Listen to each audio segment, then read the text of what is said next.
Aujourd'hui, vous n'allez pas seulement découvrir quel est le meilleur film de chaque pays, vous allez vivre un voyage à travers les 10 nations qui ont changé l'histoire du cinéma, classées de la moins à la plus influente. Un classement qui va susciter des passions, éveiller la fierté nationale et, je vous préviens tout de suite, provoquer la polémique.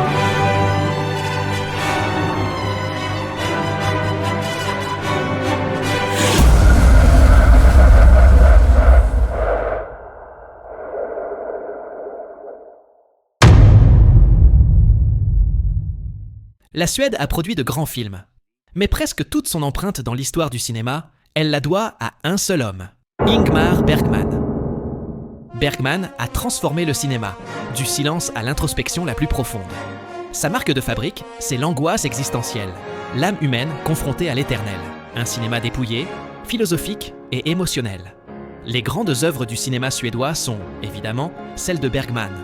Le Septième Saut, avec son duel contre la mort, et Les Fraises sauvages, une traversée nostalgique à travers la mémoire et le remords.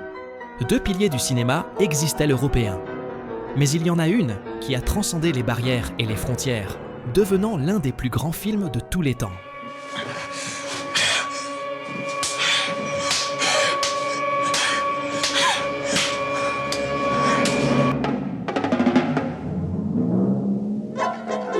Persona n'est pas seulement le meilleur film suédois de tous les temps, c'est aussi l'un des plus analysés, vénérés et imités de toute l'histoire du cinéma. L'intrigue tourne autour d'une actrice qui cesse de parler et de l'infirmière qui s'occupe d'elle. Isolées dans une maison au bord de la mer, leurs identités commencent à se dissoudre, entre silence, confession et effondrement mentaux. Où finit l'une et où commence l'autre? Y a-t-il vraiment deux personnes? Bergman brise toutes les conventions narratives. Il mêle des images oniriques, un montage déroutant et une photographie en noir et blanc hypnotisante. Depuis la célèbre séquence d'ouverture, avec des images fragmentées, troublantes et chargées de symbolisme, jusqu'à la fusion des visages des protagonistes, Persona est une expérience plus qu'une histoire. Il suggère plus qu'il n'explique. Il confronte plus qu'il ne raconte. Il parle du masque, de la vérité, de la maternité, du désir, de la culpabilité et du vide existentiel. Il était si radical qu'il a influencé des réalisateurs comme David Lynch, Robert Altman, Lars von Trier et bien d'autres. Pas d'inquiétude, je sais que l'Amérique latine n'est pas un pays. Mais choisir une seule nation serait injuste. Il y a 3 géants du cinéma latino-américain. L'Argentine, avec Dans ses yeux, le Mexique, avec Amour chienne, et le Brésil, qui ne nous a pas seulement offert le meilleur film de toute l'Amérique latine, mais aussi un film qui, sans exagération, pourrait figurer dans un top 20 mondial.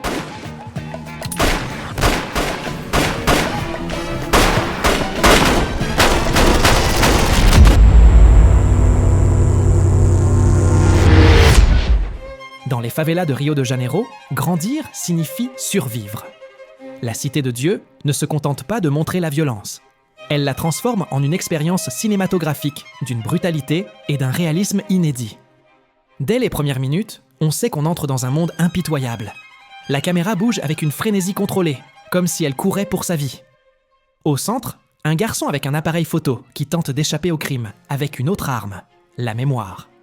Basé sur des faits réels, le film suit Buscapé, un jeune qui rêve de devenir photographe, pendant que, tout autour, le trafic de drogue, les guerres de gangs et l'effondrement du tissu social prennent de l'ampleur. Avec un casting presque entièrement composé d'acteurs non professionnels, La Cité de Dieu atteint une authenticité quasi documentaire, sans jamais tomber dans le sensationnalisme. Caméra à l'épaule, coupe rapide, structure non linéaire, tout contribue à une narration immersive et dévastatrice. Ce film a non seulement marqué un tournant dans le cinéma, mais il a aussi projeté la réalité brutale du Brésil dans le monde entier. Une œuvre violente, magnifique et d'un réalisme bouleversant. Nous arrivons maintenant à mon pays. Le cinéma espagnol a toujours oscillé entre la satire noire, le réalisme social et l'expérimentation formelle. Mais surtout, il a été une voix irrévérencieuse, audacieuse et profondément critique. Les plus grands réalisateurs espagnols sont Luis Buñuel, Luis García Berlanga et Pedro Almodóvar. 3 styles, 3 époques, 3 manières de secouer le cinéma. Viridiana a scandalisé le franquisme avec sa vision sacrilège, irrévérencieuse et férocement critique du catholicisme et de l'hypocrisie morale. Thésis d'Amenábar a révolutionné le thriller espagnol avec une proposition provocante, intelligente et étonnamment commerciale. Mais s'il y a un film qui résume comme aucun autre la satire, la critique sociale et le génie du cinéma espagnol, c'est Le Bourreau. En 1963, alors que l'Espagne vivait encore sous la dictature, Berlanga a fait l'impensable, une comédie noire sur la peine de mort. Le Bourreau raconte l'histoire de José Luis, un jeune employé des pompes funèbres qui, par pression sociale, opportunisme et manipulation affective, finit par accepter un poste de bourreau, bien qu'il soit opposé à la peine capitale. Déguisé en humour absurde et quotidien, le film est en réalité une critique implacable du franquisme, de la bureaucratie, de la lâcheté institutionnelle et de l'hypocrisie morale d'une société qui banalise l'inacceptable. Au fil de l'histoire, la tension monte de manière presque imperceptible, jusqu'à un climax qui est l'un des plus glaçants du cinéma espagnol. Et pas pour ce qu'il montre, mais pour la façon dont il le montre, comme une simple formalité.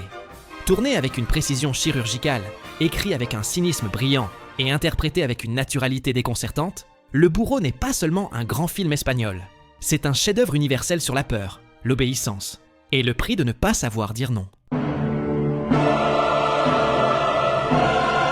L'Allemagne possède l'un des parcours les plus intenses du cinéma mondial. De l'expressionnisme des années 20 à la propagande nazie, du silence d'après-guerre à la renaissance artistique du nouveau cinéma allemand, son cinéma a toujours été à la fois reflet et confrontation de sa propre histoire. Metropolis, de Fritz Lang, est une vision futuriste qui a défini le cinéma de science-fiction. La vie des autres explore avec précision et humanité l'espionnage de la République démocratique allemande. Mais au-dessus de tout, il y a un film qui transcende tout. L'un des plus beaux, mélancoliques et purs de toute l'histoire du cinéma.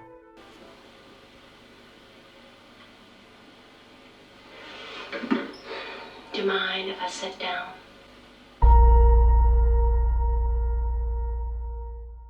Il peut sembler paradoxal que le meilleur film allemand ait été tourné aux États-Unis et en anglais. Mais Paris, Texas, de Wim Wenders, est allemand dans son âme.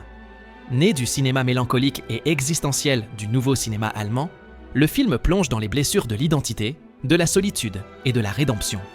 Après des décennies de silence imposées par le nazisme et l'après-guerre, une nouvelle génération de cinéastes allemands, menée par Fassbinder, Herzog et Wenders, a redonné au cinéma sa place comme espace de réflexion. Paris, Texas est l'apogée de cette renaissance. Travis, un homme brisé, réapparaît soudain dans le désert texan, sans souvenir ni direction.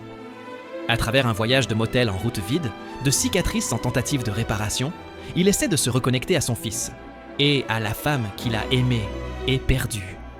La photographie de Robbie Muller enveloppe chaque plan d'une beauté dévastatrice.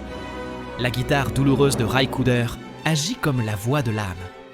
Et dans le climax, une cabine de peep show, deux êtres se font face sans se toucher, séparés par une vitre, dans l'une des scènes les plus poignantes de toute l'histoire du cinéma.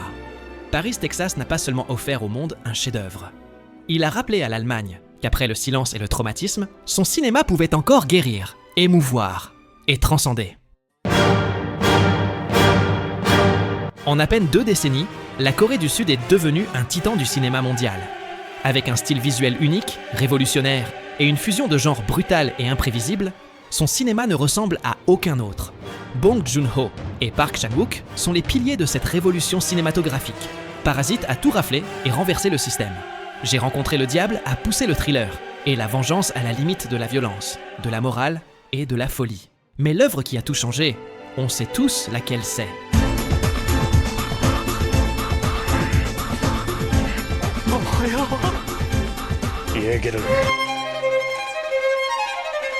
En 2003, Park Chan-wook a fusionné tragédie grecque, bande dessinée et brutalité asiatique dans une histoire qui a laissé le monde sans voix.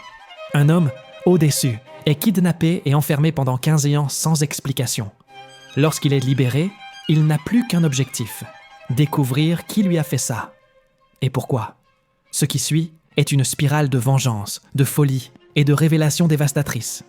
Oldboy ne vous frappe pas seulement par sa violence stylisée ou son atmosphère hypnotique. Il vous saisit par la manière dont la douleur, la haine et la culpabilité deviennent de la poésie visuelle. La scène culte du couloir, filmée en un seul plan avec un marteau, est de l'histoire du cinéma. Mais le coup le plus dur n'est pas physique, il est émotionnel. La fin est le plus grand retournement de situation de tous les temps. Elle vous force à repenser toute l'histoire et vos propres limites de spectateur. Après ça, rien n'est plus pareil. Oldboy n'a pas seulement propulsé le cinéma coréen, il l'a hissé jusqu'à l'Olympe et a fait de la Corée le pays le plus excitant du cinéma contemporain. Le cinéma britannique a été élégant, subversif, radical et raffiné. De Shakespeare à la satire politique, des studios Ealing au punk visuel de Danny Boyle. Il a tout exploré avec maîtrise. Alfred Hitchcock, David Lean et Stanley Kubrick sont des noms éternels de son histoire. Lawrence d'Arabie, la plus grande épopée jamais filmée. Le troisième homme, un chef-d'œuvre du film noir européen, avec l'une des plus belles fins du siècle. Mais il y a un film britannique qui a brisé toutes les règles du cinéma, de la morale et de la société.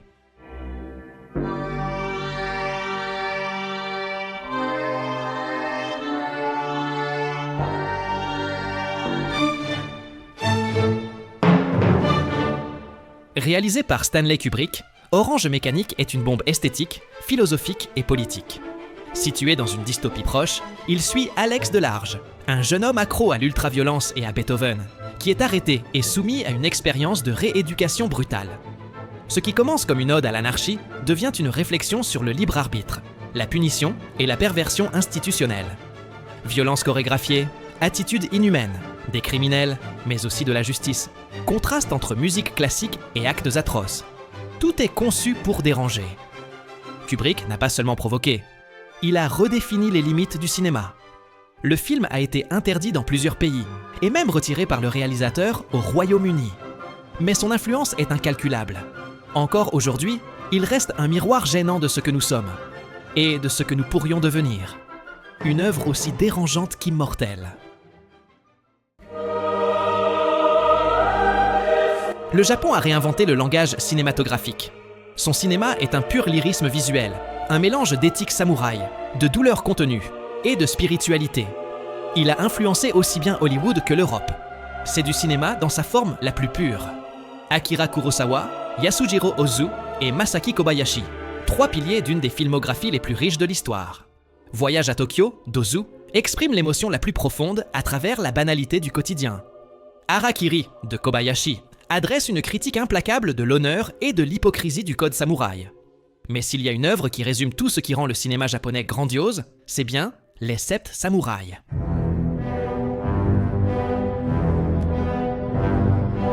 Réalisé par Akira Kurosawa en 1954, c'est plus qu'un film, c'est un pilier fondateur du cinéma moderne.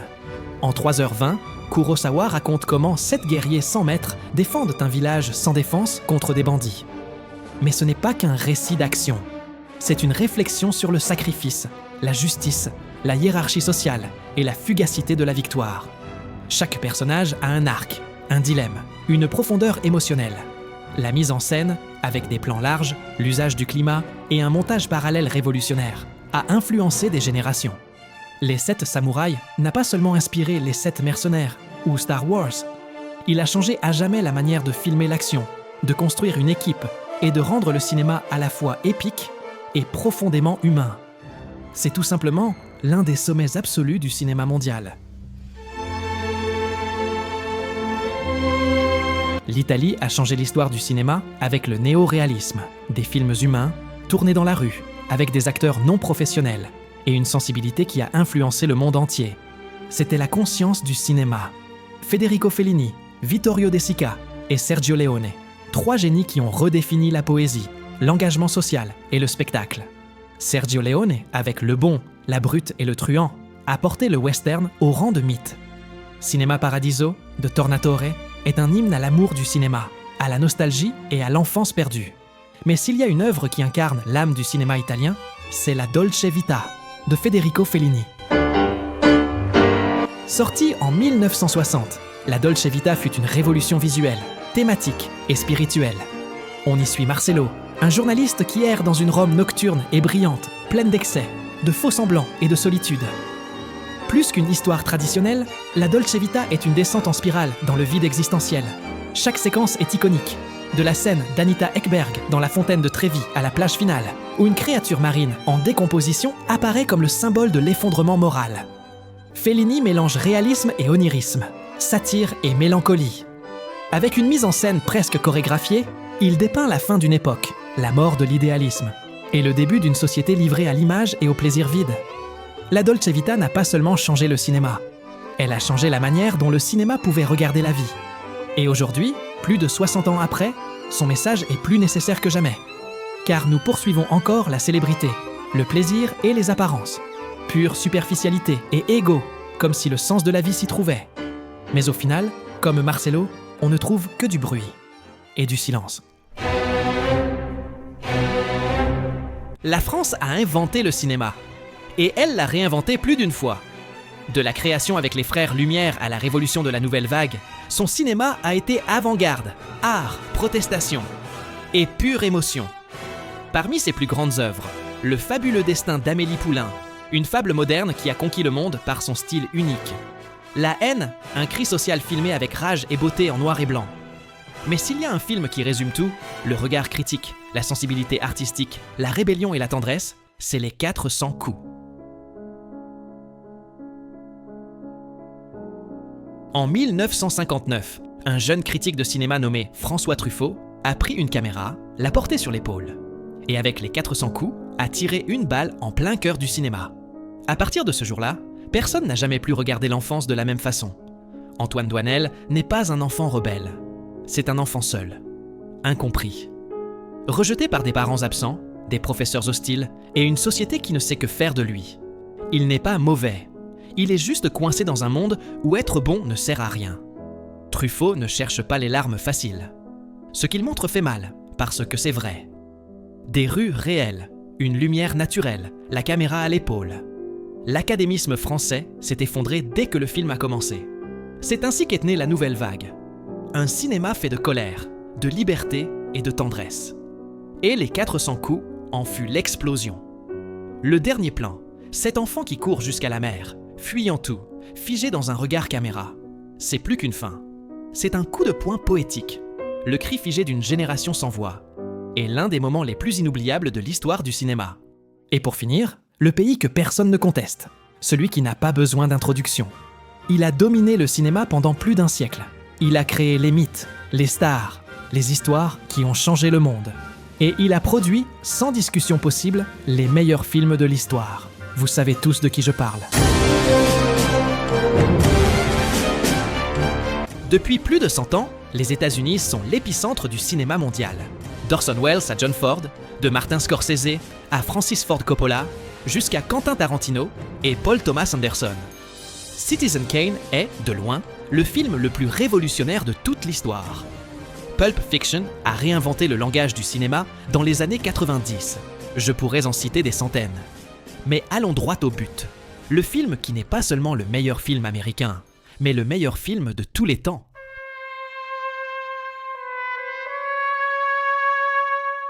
En 1972, Francis Ford Coppola a adapté un roman de gangster et a fini par créer une tragédie shakespearienne sur le pouvoir, la famille et la corruption. Le Parrain n'est pas seulement un film parfait à tous les niveaux, scénario, réalisation, photographie, musique, montage. C'est une œuvre qui transcende les genres et les époques. Coppola y montre le rêve américain dans sa version la plus sombre, l'ascension et la chute d'une famille qui avait tout et qui perd tout. Marlon Brando en Don Vito, c'est de la pure mythologie, mais le véritable cœur du film, c'est Michael Corleone, interprété par un jeune Al Pacino. Sa transformation, de héros réticent attirant froid, est l'une des plus marquantes jamais vues à l'écran. Chaque plan est chargé de tension, chaque silence en dit plus que 1000 mots. La photographie obscure, la musique de Nino Rota, les rituels de pouvoir, tout est millimétré. Et le plus incroyable, Le Parrain 2 n'a pas seulement maintenu le niveau, il l'a surpassé. Mais c'est le premier qui a changé le cinéma à jamais. À partir de Le Parrain, plus rien n'a été comme avant. À vous maintenant, quel est, selon vous, le plus grand pays de l'histoire du cinéma? Changeriez-vous un des films que j'ai choisis? Dites-le en commentaire et restez connectés. De très grosses vidéos arrivent. On se revoit très bientôt.